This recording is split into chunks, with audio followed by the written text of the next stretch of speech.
whatever the fuck you want to do. It's like the movie Office Space, which is great. If you haven't seen it, watch it. But there's a scene where Peter, played by Ron Livingston, gets hypnotized. He's like a 9-to-5 corporate junkie. Yeah, I remember that. And 9-to-5 dude, and he gets hypnotized, and he goes into his zone and has this clarity. Oh damn! And he just, the more he doesn't give a fuck, the more things happen to him that are good. And there's a scene where his buddy goes, "Hey man, Peter, what's going on with you?" And Peter just goes, "Have you ever done nothing? It's so much better than you think it is." It was like quarantining and shit back in the day. I can even say that, which is weird. So yeah, you left out of Columbus and what? I left out of Columbus and I didn't know what was happening like everybody else. I was like, what is happening? And, people were just, it was up in the air. And then I went and just, they're like, you got to quarantine. So I came back to LA and got my shit. And then I went back to Minnesota, where I'm from. Yeah. And quarantined in my sister's basement, which was the house that I bought her. So your basement? My basement. I remind her of that every time I step foot in that fucking place. Anyway, I'll digress on that. But it was just weird because then it was like there were murder hornets and like all this weird shit kept dropping. And then I love that the Pentagon revealed that they're aliens. They're like, no, there's proof there's aliens. People are like, yeah, cool. Anyway, what's going on with this disease? Like nobody cared about anything. Yeah. They dropped murder hornets on us. I don't even know what the fuck that is. Yeah, I feel like they kind of like, it was a time where like they're going to slip other things out while people are heavily distracted. Totally. They're like, oh, they're looking that way. Dude, there's a lot of like distraction going on. Well, that comes to my point. So I was in quarantine. And I got in Minnesota. And what are you doing there? Are you working during the day? Are you doing anything? Are you doing emails? I use my fucking mind. Okay. So I just sat there and I read books and I got caught up on Netflix shows and I journaled and I caught up with a lot of friends and I did some podcasts and shit or like phoners and stuff. But I just sat there and like really thought about my life and what I wanted to accomplish in my next chapter. Hard. You know what I mean? Yeah. So I didn't drink or anything. I was fucking sober guy, dude. Wow. Yeah, I didn't fucking... You were living clean out there. Now, were you doing a gym? Were you elliptical in or anything? No, I just did push-ups. It was like a you prison with Netflix. It sounded like you were incarcerated. Yeah, it was a prison with Netflix. Your sister's upstairs. She's upstairs and my nieces and nephews and stuff. And I was like, just don't come in this sanctuary. Yeah. Yeah. And I took shits, I'm not going to lie. Yeah. And the dog would run in and he would watch me poop. And then he would be like, all right, this is like the third time in like half hour. He's like, rerun. And so then I got a message from Expedia, and they were like, are you ready for your trip to Key West? I had fucking forgot that I'd booked a trip to Key West that December, before COVID or anything. I was like, oh, I've always wanted to go to Key West and just kick it. I read Hemingway. I like the show Bloodline. So I went to Key West, Florida. I left there. Then I went to South Carolina and hung out with Danny McBride for like a week. Oh, yeah? Yeah, I love Danny. I almost moved there. He's like, you got to move here, dude. Yeah. And I almost did, but I went down to Key West, and I was going to go back up to South Carolina, but I stayed in Key West. I was supposed to be there for 10 days. I stayed for a year and a half in fucking Key West. I was there a year and a half. Oh my That's God. not a joke. And what did you start like not a farm, but did you do like a job or something? Did you get hired anywhere? Nope. What? I just tuned out. Everything was so fucking bonkers in 2020. that I was just over it, dude. So I just stayed down there, and it was so removed from everything. Like, nobody gave a fuck. I had no idea what day it was after a while. And I just stayed. I just kicked it. Were you partying? Were you sailing? Were you? I partied initially and sailed initially. Yeah. And then I just fucking had a couple fucking pops, and then I would just listen to the song Sailing by Christopher Cross, and that was a lot easier. Sailing takes me away and suck my own dick.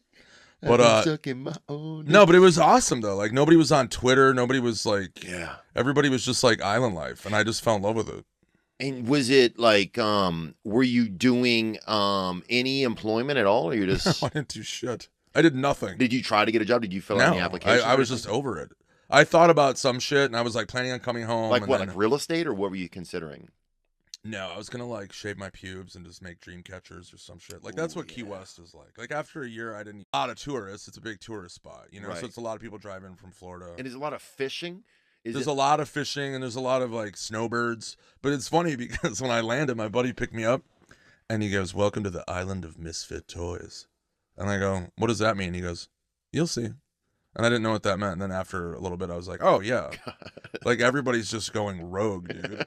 Like, everyone's got a story. Everybody that I met was like, yeah, I came down here, like, on a connection with a flight, and then I just stayed for, like, 20 years.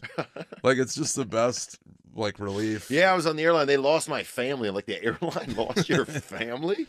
Yeah, I was flying over Key West, and then I decided, fuck, I'm just going to parachute out of this shit and just open the door. But it was awesome. It was just, it was fucking crazy. I can't believe I was there that long. Wow.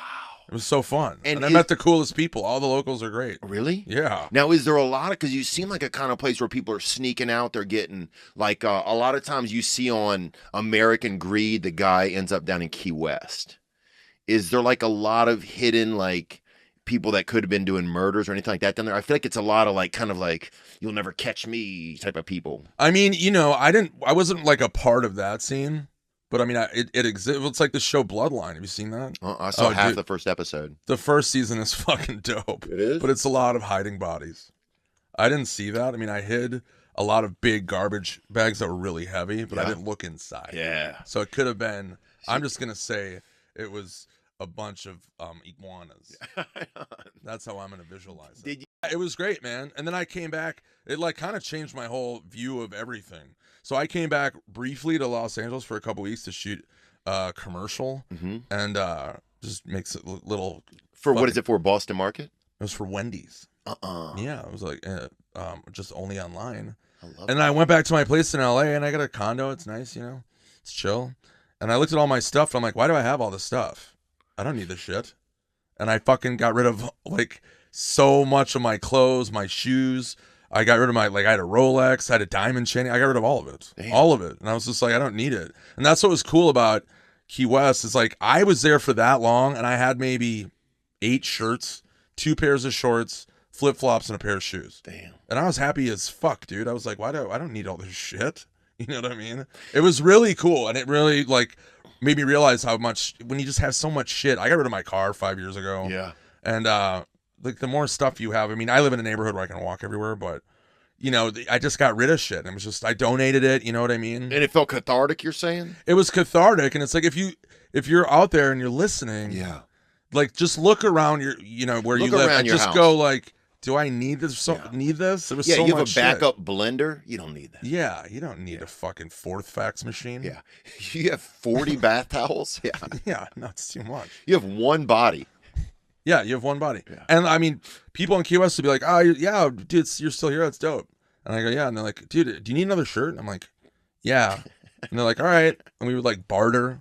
I'm like, here's my spleen. And I'd fucking jerk a spleen into their fucking grill.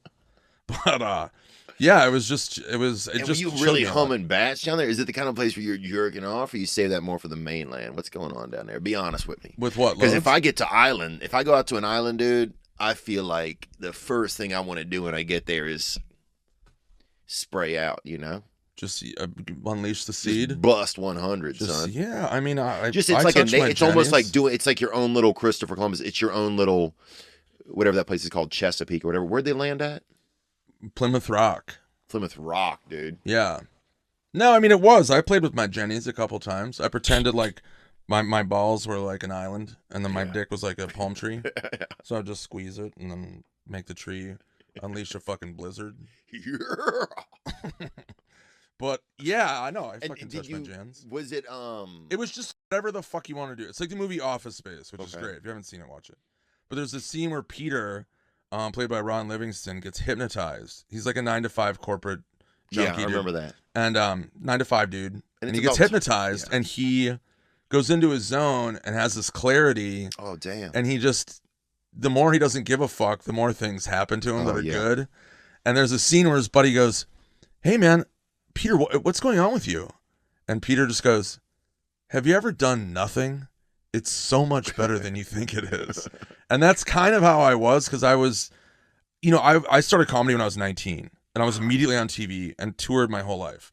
And I'm 45, and I was filming and touring, and I never just stopped and like took a breath, because everywhere I went, I would do shows. So I was always kind of, it's a little stressful, So it just was constant. So when I got there, I think that's why I stayed so long, because as I was just like, oh, I've never just been like, I don't want to go through my emails. I don't want to check Twitter. I don't want to go on Facebook. I don't want to do this. I just want to like wake up, wave to the fucking sun, go get a fucking cocktail, go to the fucking beach. It's right there. It was just so awesome.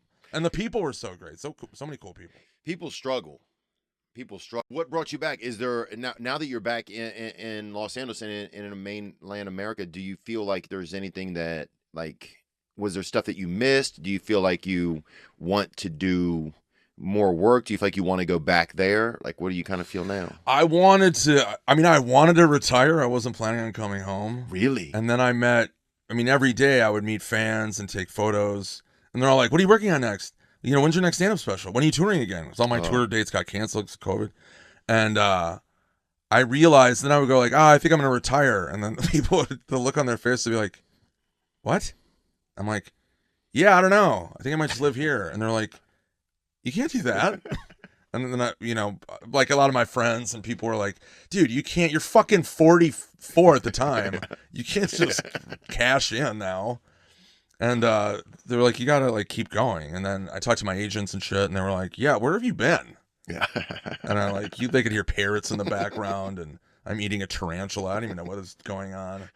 And so they're like, just come home, dude. Just come on, man. You can't quit. And it was frustrating because I had a new special before COVID. I had all this stuff. So I took a little bit more time, and then I was like, I got to come home. And I got offered 2 movies. Wow. I start filming in February. You do? Yeah, and then I'm starting to do stand-up again. And so I missed it, What's the movie going to be about? There are 2 sequels. One is a sequel to a movie called The Binge, Mm-hmm. which is on Amazon, which I had not seen it, but my friend was producing it, and they offered me the sequel. And I watched it, and it's funny, dude. There's some really funny shit. Vince Vaughn's in it. There's a really good cast. It's about the movie The Purge, that? It's like a big franchise. Oh yeah, I saw The Purge. Where one day you can like kill and rob people and shit. Yeah. This one it's in the future, and it's like the world is sober, and one day everything's legal, every drug, alcohol, everything's legal. Damn. Yeah. So it's like